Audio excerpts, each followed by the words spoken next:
The game in the bottom right-hand corner of the map, Belshir Vestige. Our red Protoss player from Axiom, he is Crank. I love him, I love the movie, I love the name. Pretty much everything in that bottom right-hand corner is looking really good from this angle of the table right now. Jason's Statham movies are so ridiculous now. I'm sorry, please continue. His opponent in the top left, his opponent in the top left. From Gamer Bears. He is Taiwanese. He is quite a gentleman and a scholar, aged at 26. He is Sen, our Blue Zerg. Yeah, Sen's been around forever now, since the very early days of Starcraft 2. I've watched basically his entire Starcraft 2 career now, and it's been fun to see him develop. He's kind of a weird player, though, because he's been around for so long, and he always shows up in tournaments. He never takes first place. Obviously, you could talk about the Day 9 curse, of course. Cursed him to forever get third place, and that's kind of what it seems like has happened, because, honestly, he can't ever seem to really take that big win. But yet, every tournament you look at, you're like, oh, wow, I haven't heard from Sen in like 4 or 5 months. How's he doing? Wait, he finished third again? Like, how is he still that good? Kevin, speaking on that note of the Taiwanese esports land that just wrapped up July 7th, so it was like a month and a half ago or a month and a week. He finished second to San. He did actually take first the... What? We have got a hatch first, no pool against a Forge Expand. I'm game to see it. If Crank sees this, this could be trouble. Well, this is a bad map. So on the right-hand side is where you're going to see the pylon, right over by this Vespine geyser, yeah. And this is just really tough to deal with. This is the one map. I open hatch first all the time, man. All the time. We were talking about this before, actually. But this is the map where I have a lot of trouble with it because cannon rushes are so effective. So as soon as Sen sees this, he has to pull a few drones off the line. That's the only way you can really react to this. And those drones will be able to get back to mining. But, okay, so we don't see the drones being pulled. So this means he wants to go for either a cancel or spine crawler defense, which you can try to pull off. It's also how Soul Key dropped 2 games to SOS, both in the global finals and in the Korea finals. So you got to be very confident in your ability to hold it off with spines if that's what you go for. And this is going to be very interesting. Sen's going to put down a base here over on the right-hand... Oh, wow, actually, okay, he canceled. Very right-hand side. Oh, my God. And he's putting down his third right here. So he's actually trying to fake out his opponent. Please, go ahead. Well, he did exactly this, actually, versus San in the Tessel. I watched all the games, and this is actually exactly what happened on Belshir Vestige. A cannon rush, he canceled everything, he took both right-hand sides of the map, and he went on to win that game, notably. Okay. Well, okay, so then I have a question for you then, so we can kind of project out and follow the progress of this one. What was his build from there on out? Like, how did he react from here, or did he just play totally standard? So it actually went... I actually feel really silly. I think he might have lost that game. No, it's okay. Don't worry about it. So he was in a great position for a large portion of the game, but what ended up happening was all his corruptors just got chain stormed, and he didn't split them well at all. This was actually, it turned into a crazy like Sky Toss versus Sky Zerg game. He made it all the way up to +3/+3. He had like the whole map, but yeah, he did actually. I'm remembering falsely. He lost that game in the bottom right-hand corner. So it was the same opening, though, and he was just fine. It really didn't cause him any problems.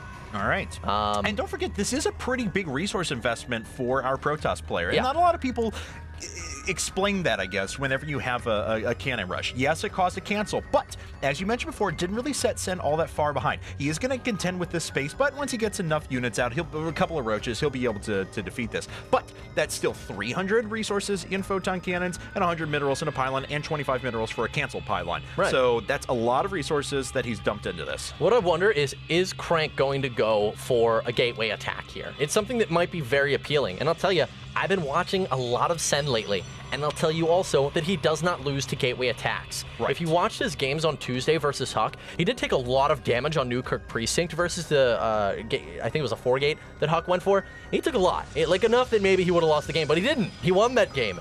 And in fact, he's won every game where someone has opened with a gateway attack that wasn't accompanied by lots of sentries and immortals. Look at this. So Crank puts a pylon on the high ground without knowing a base is there, but if he checks his mini-map or goes back to that location, he will see the outline of creep, and that should be... Oh, and there he sees it. So now he's picked up on this pretty early. He knows there's a third base off to the right-hand side. This is actually a significant problem for Sen. He started his creep spread, but this base is very isolated, and with a pylon already in place, I don't know. Sen may have some trouble holding on to this. I'm wondering if we're going to see... There is a Forge. Will we see +1 queued up here in just a second for Crank?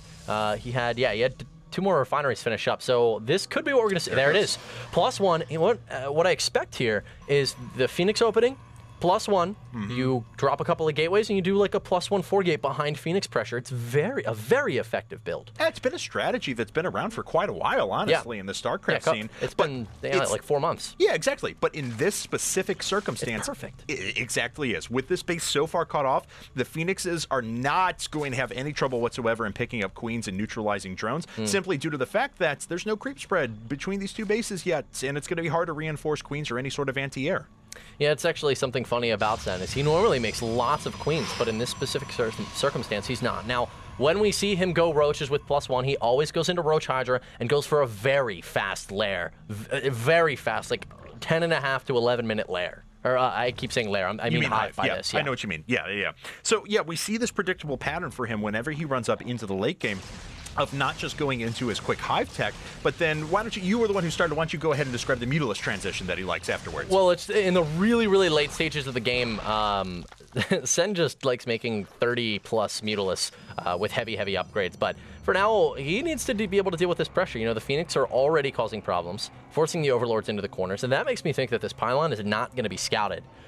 The danger of that is Crank could take several warp-in cycles with very low gateway counts to accrue units over here. Correct. But there's a lot of roaches out, and we'll see if they head their way up the ramp or they start to retreat back to the side. And they do come up the ramp, so they're going to see everything almost at exactly the wrong time for... Oh, no! Ends up working out okay for Crank here. He's going to need a few units to reinforce. This pylon's going to get taken out pretty quickly, and it looks like Crank's actually just going to give it up. The issue here for Sen, though, is that a lot of these roaches are actually going to die from these Phoenixes. Yeah, a couple of them will go down. There are, 5 Phoenix there with a bit more grav lifts.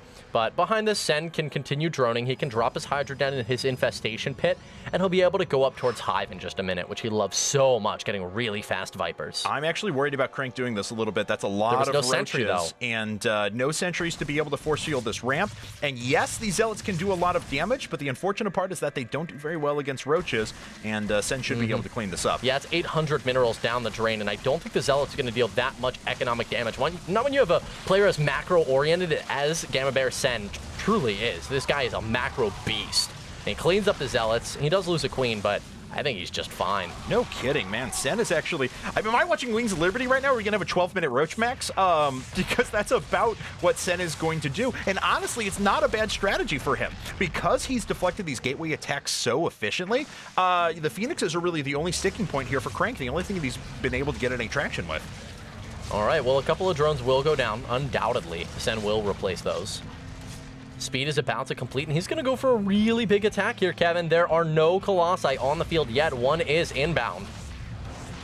It's not on the field, and here's our Spire transition. He's going for it extra early, since he didn't opt to go for any Hydras. All right, well, plus, was that just plus one armor? No, but yeah, +1 armor was just about to complete, and it gets canceled. These roaches are just swarming in, even with the photon overcharge. It doesn't really matter. Yep. The roaches just keep coming one after another. Look at the continued warpins, or the continued reinforcements that keep dropping in, too. 10 more roaches on the way. Aspire is already being transitioned to for Sen, and he's just walking his way through and picking off units one by one. So many choices coming in here for Sen. Does he go for the economy or the robo facility or the robo bay? Looks like he's going to go for the probes, and he's going to decimate them. GG. Goes down for Crank, man. Sen is a